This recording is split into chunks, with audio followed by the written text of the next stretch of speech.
Why do people fall head over heels for you? Have you ever stopped to think about why certain individuals feel an intense, almost magnetic connection to you? Is it really just your vibe, your appearance, or your charisma? Or might there be something far more profound operating beneath the surface? Carl Jung, a towering figure in 20th century psychology, argued that love doesn't strike at random. According to him, there are only two deep-seated reasons why someone falls for you, and both are anchored in the subconscious mind. In this video, we delve into Jung's intriguing concepts surrounding love, psychological projection, the anima and animus, and why people feel such a strong gravitational pull toward you. Not because of your outer persona, but because of what you symbolize within their inner world. We'll unpack the hidden psychological mechanics behind romantic desire and uncover the two true reasons someone falls for you. Reasons that have little to do with surface traits and everything to do with the inner blueprint of the psyche. Let's dive in. We often imagine love as a beautiful accident, a sudden spark that flares up out of nowhere. But according to Carl Jung, even the most unexpected attraction follows a deeper script, not written by randomness, but by the unconscious mind. What seems like instant chemistry is rarely random. It's the outer expression of hidden processes shaped by years of emotional experience, unmet desires, and personal evolution. Behind every instant click lies a hidden framework, a quiet blueprint of the psyche that subtly directs us towards some people while bypassing others. This is where Jung introduces the concept of projection. Within each of us lives a collection of unseen images, aspects of ourselves that reflect who we are, who we were, or who we hope to become. These pieces are often buried, ignored, or pushed into the unconscious, but they never truly vanish. They linger and communicate with us through the people we encounter. When we come across someone who aligns with these inner fragments, we feel inexplicably attracted. It seems almost otherworldly. But it's not really them we're seeing. It's our own hidden self, mirrored in their presence. Picture someone who has lived a life of emotional restraint, careful, guarded, hesitant to reveal too much. When they meet someone who's fearless, emotionally open, and authentically expressive, they may be instantly drawn in. But what they're feeling isn't just admiration. It's a deep internal resonance. That person activates something long asleep inside, a quality that has been buried beneath layers of defense.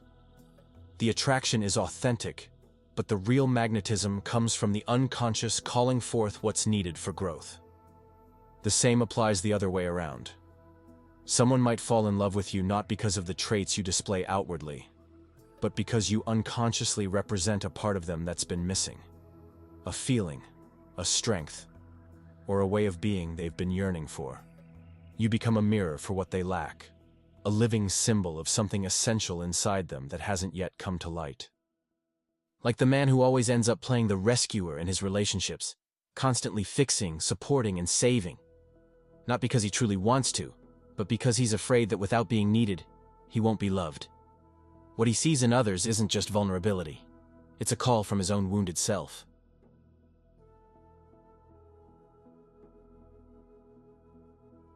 It's not just that opposites attract, it's that opposites highlight the void.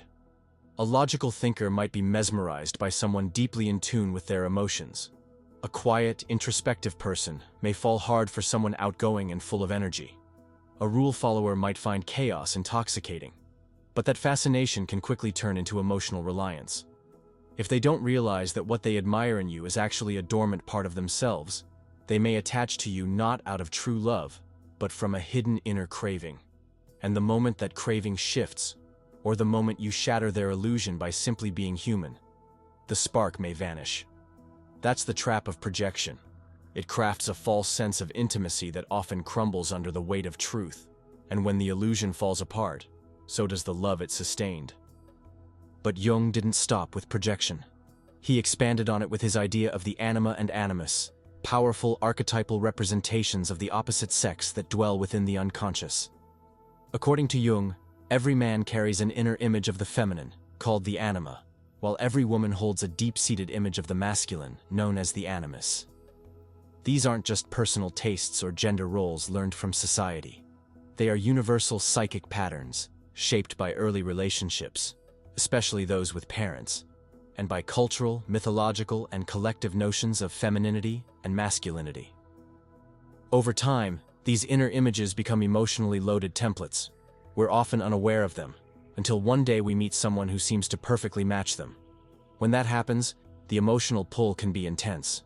There's a sense of instant recognition, as if we've known this person forever, even if they've only just entered our life. It may feel fated, like meeting a soulmate or reliving an ancient bond. But Jung would remind us, this isn't destiny nor some cosmic reunion. It's your unconscious reflecting its own internal pattern onto another person. Think of the woman who falls head over heels for a rebellious, emotionally distant man. Not because he treats her well, but because he perfectly fits the inner image of the wild masculine her psyche has been shaped around since childhood. It's not chemistry. It's myth playing out in real time.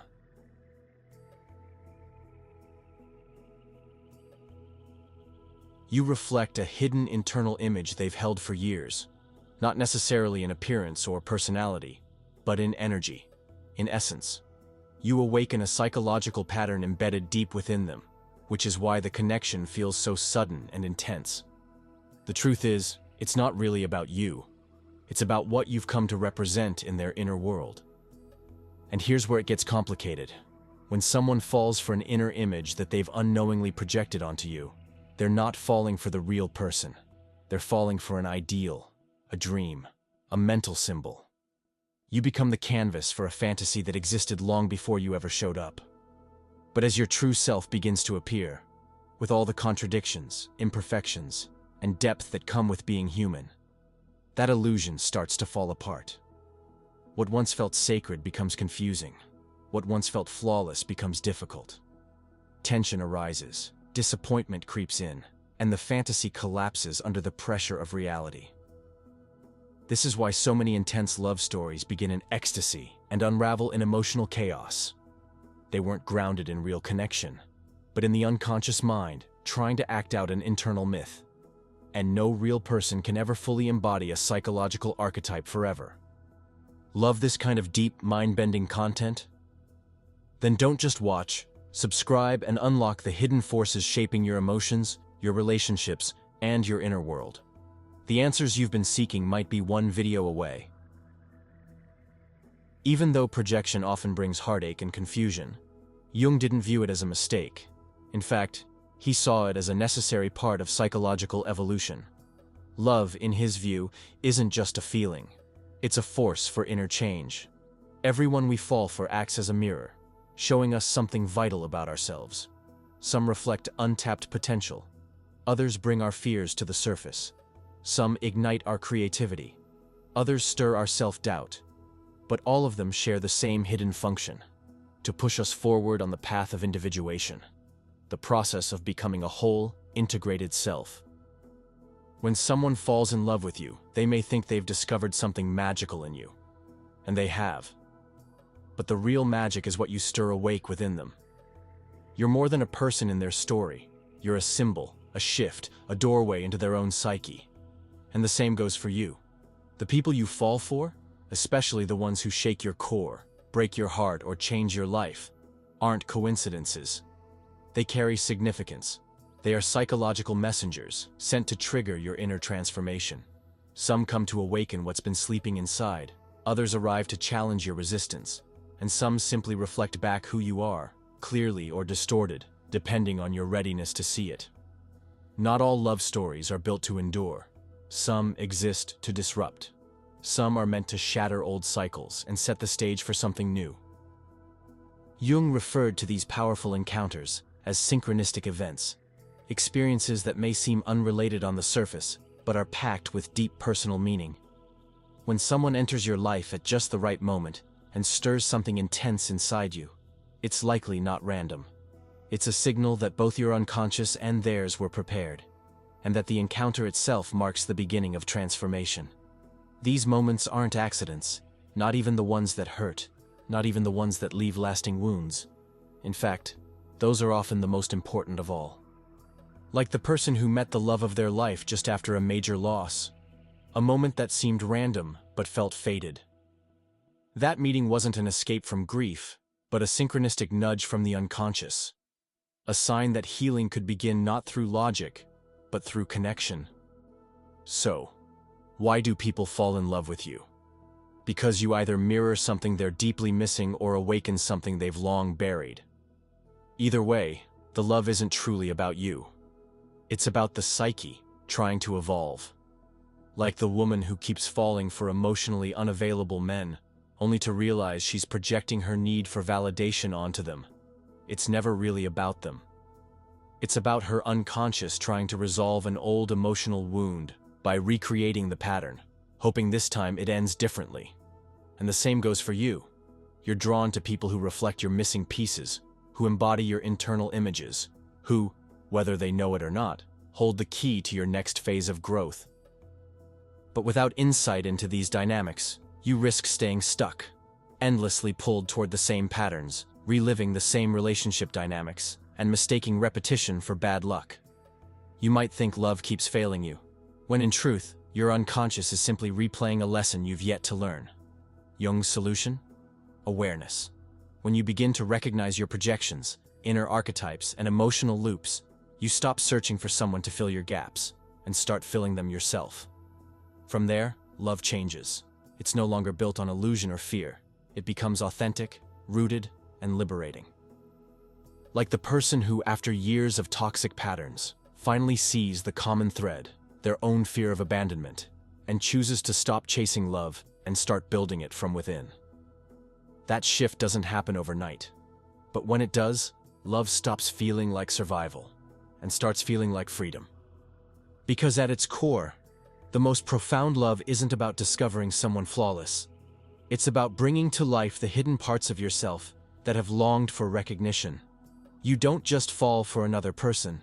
You fall for the version of you that comes alive in their presence. Seeing love through Jung's perspective shows us that it's never solely about the other. It's always a path that leads inward. So the next time someone is drawn to you, or you feel that magnetic pull towards someone else, pause and ask, what part of my soul is being stirred awake right now? In the end, every love story is a mirror. Some show us what we're missing, others what we're ready to become. The question is, are you willing to look? If this video stirred something in you, if it made you reflect on your past relationships, your deepest connections, or the patterns that keep repeating in your love life, don't keep it to yourself.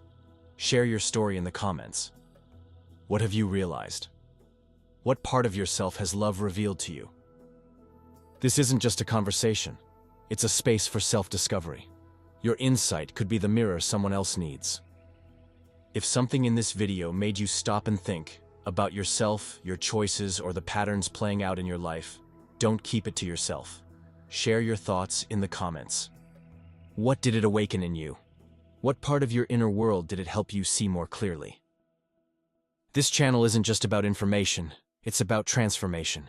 Your insight could be the spark someone else needs to start their own journey inward.